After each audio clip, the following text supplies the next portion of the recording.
Hi guys, welcome to Stephan Eats. In this video, we are still in New York City. Today, we're just gonna go to a couple of Jewish delis, really famous ones that I've really wanted to go to for quite a while. But before we do that, we have to start our morning right. Magic of editing. Bagels. Liberty City Bagels, long lineup. Let's see if it's worth the hype because they have a lot of cool looking things in there and kind of gimmicky ones too. I got pretty much their original, the OG, the one that's made kind of all the headlines other than the rainbow one, which come on, I don't want to try that. Oh, look at that. Oh yes, perfect. In New York, if they don't give you just a shitload of cream cheese, they're doing it wrong. Looks like they've done it fairly right here. This is an everything bagel with scallion cream cheese. This is really the one that they're really most famous for. Let's take a bite. Very good. Just loaded with cream cheese, bagel, chewy, crispy on the outside. More doughy than the Montreal counterpart though. Overall, I think the cream cheese really makes the whole bagel. That's really what you want in a New York bagel, is just stuffed, overloaded with cream cheese, and then just nice, beautifully baked bagel. But I'm gonna let you in on a little secret. I think I prefer Montreal a little bit more. Sorry, you know, maybe a little bit of hometown bias too. A couple more bites, and our next spot is just around the corner. Or a bit far around the corner, but it's over there.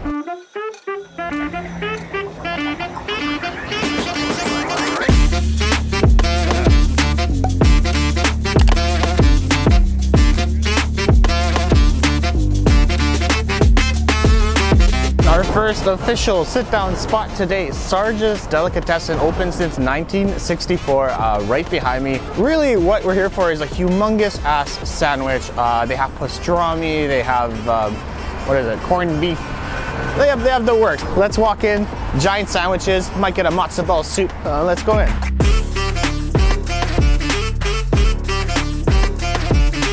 So we got two dishes here, and they're just quintessentially New York. First of all, the matzo ball soup. Pretty much any Jewish deli, almost any place in New York will have this. The one here is supposed to be fairly good. And of course, this bad boy here, just the ultimate pastrami sandwich, the hot pastrami. What I really like already is how marbled the meat is. First of all, I think the matzo ball soup is calling our name. Let's just go right into it. Matzo ball, look at that. Look how soft it is too. That's exactly what you want. Oh, perfect. Okay, let me get this closer to my grateful mouth. Ooh. Whoa. Yeah, it smells almost like dill too, a little bit. Very spongy, super soft. As soon as you touch it with your spoon, you can just feel the softness. It's kind of soaked in the chicken broth, and then just very comforting. Let's try this broth a little bit. Broth, very light, not too chickeny, so just a very simple, light broth. A little bit salty. You just get a little hint of dill in there. Overall, I think the broth is just all right, but I think the matzo ball is really what makes the soup. And yeah, get the matzo ball soup. It's just a classic. And you know, I'm gonna be honest, actually my stomach was feeling a little bit kind of unsettled, and this is one of those dishes that will just fix you right up. So very good start. And then right onto this pastrami sandwich. This is actually a normal pastrami. You can actually get like triple decker sandwiches. You get a whole bunch of different stuff, but this one just looks absolutely outstanding. The bread is literally falling apart under pressure. The toothpick is doing absolutely nothing. Right away you can smell the pepperiness and just the fattiness of the meat. I'm gonna try it without the mustard first. Oh yeah. All right, that's a damn good pastrami. Wow.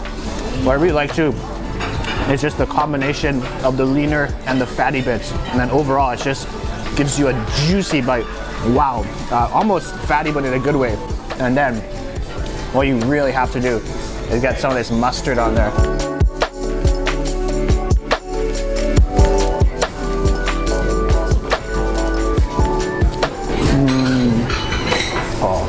There you go. That was the bite right there. That's literally a quintessential bite of New York. Oh, just between two slices of bread. That meat is so well done, so juicy. And then that mustard, it is hot mustard, but it's really not doesn't go up your nose like other mustards do. The rye, even though it's kind of crumbling and breaking apart, somehow it keeps its shape. It's still here, it's still present. But wow, it's all about the meat, it's all about that mustard, and just the combination with matzo ball soup. I don't think you can get any better than that. So a couple more bites, and we're gonna do a bit of sightseeing before we go to eat some more.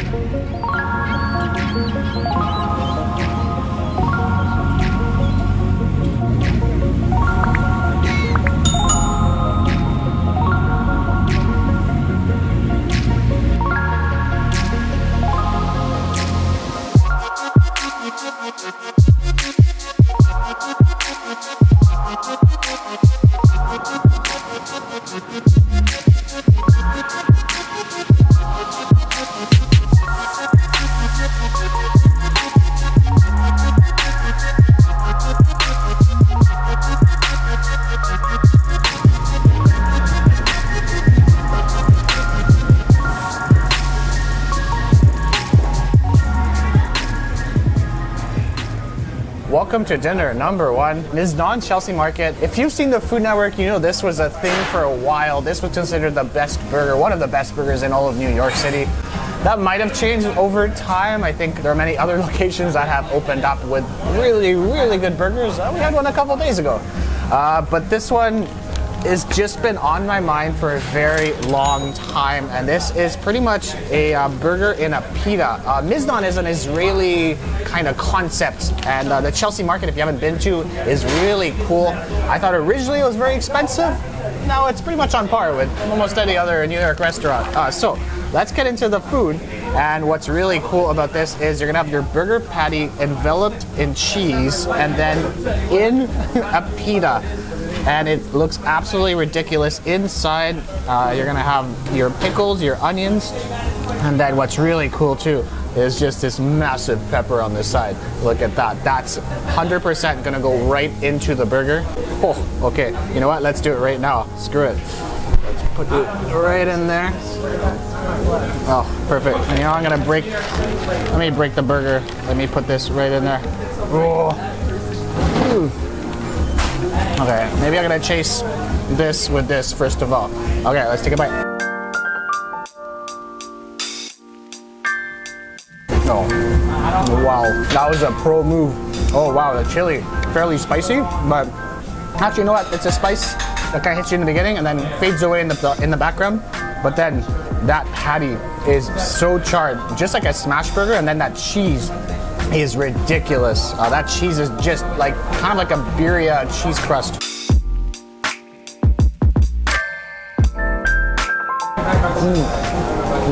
Oh, wow. Oh, wow.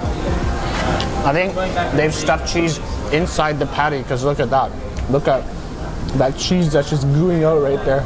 Just messy, juicy, crispy, delicious. The bun is perfect. The pita is just great in there. This is their other very famous dish. This is their kind of charred baby cauliflower, and look at that. Oh. Just take a big kind of piece of it, or pieces of it. Okay, well there you go, that kind of worked. Okay, there you go. And then of course, just gonna dab it into that sauce. Oh, look at that.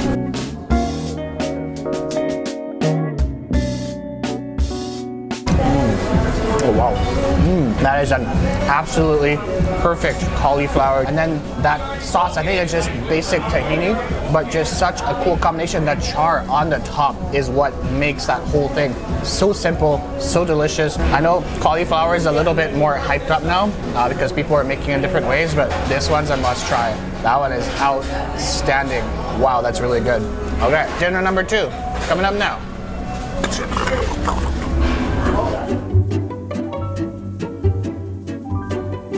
Welcome to our last spot in this video. This time we are at GOTTLIEB'S. This is on the Brooklyn side of the bridge, and this is probably one of the most old school Jewish delis I could think of. So cool, and I think this place has been open since the 60s as well, potentially even older. Oh, there you go. I was right, 1962. There you go. So 2 years older than SARGE'S. Take that. So anyways, kidding. SARGE'S, you're also pretty old. This time we're gonna just really focus on just traditional dishes and appetizers that you can get here. And a lot of dishes I really haven't tried before. Let's try our first thing. This is kind of like a interesting kind of crushed beets on there. I think it goes with the bread because it came with the bread. Whoa. Okay, that is cool and awesome. Definitely grated beet, but then the other hit in your mouth ingredient is the horseradish. Just a kick of horseradish right away, some acidity, and then you can taste the beet on there too. Oh yeah, what a condiment, that's amazing. This is called a kishk. So I thought it was meat, but apparently I've been told it's actually all vegan. So I'll have to kind of look up the contents of this. I think it's full of grains, potentially. I'm gonna cut it in half to kind of show you what it looks like. It's been described as a cake. It almost really, it's interesting because it really does feel like a pudding. And look at that. Yeah, it looks like a sausage to me, to be honest. And I've read versions that can be made with meat. Oh, you know what it tastes like? It tastes like the bread stuffing you put inside a turkey, and maybe a bit of like sweet potato mixed in too. By itself, it may be a little bit salty, but it might be something you have to mix with some bread or something. Let's get the hot stuff before we go to the cold stuff. These are meatballs. I've seen this on lots of Jewish deli menus, and I'll have to look up the history of this, but it seems to be a popular appetizer. Just bathed in a whole bunch of tomato sauce. It's pretty addictive, I must say. There might be some liver in there, potentially, because I just got little tastes and they're a little bit irony. The sauce is a little bit tomatoey, fairly sweet, maybe some paprika in there. But it is very addictive. I'm liking those meatballs quite a lot. Okay, and here we go. My first gefilte fish. Gefilte fish, right? Yeah. So my first gefilte fish ever. Now, this is pretty much like a spongy fish pate, and there's jelly on the side. Very polarizing dish. It's something that, I think you have to really grow up with to appreciate. I haven't, so this will be like literally my first try of it. Okay, I can see why it's polarizing. It's a confusing dish. I was expecting the pate to be very savory, but instead what I'm finding is it's very sweet. Yeah, it's a very sweet pate. It does feel like a fish cake, and then the jelly doesn't really add much. I think the jelly is kind of salty, actually.